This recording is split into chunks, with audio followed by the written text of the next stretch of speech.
Hello, আসসালামু আলাইকুম everyone. কি অবস্থা সবার? আশা করি সবাই ভালো আছেন। আলহামদুলিল্লাহ আমিও ভালো আছি। আজকে আপনাদের মাঝে একটি রেসিপি নিয়ে চলে আসলাম। তো এখানে যাকে দেখতে পাচ্ছেন ওনার নাম হচ্ছে শরীফ। তো মামা আর কি একটা রেসিপি তৈরি করতেছে।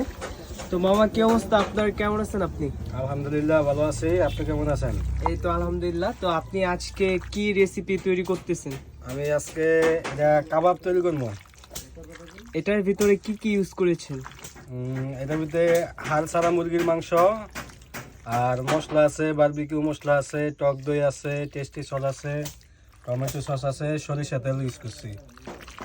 তো আপনি আগে যে এইগুলো বানাচ্ছেন, আগে আপনি কোথাও কি করেছেন এই কাজ? করেছি, দেশের বাইরে আসছিলাম, দেশের বাইরে করেছি। তো আপনারা কি প্রায় সময় এরকম রেসিপি তৈরি করেন? হ্যাঁ হ্যাঁ, প্রায় সময় এই তো মাসে 2-1 দিন 2-3 দিন এরকম হয়।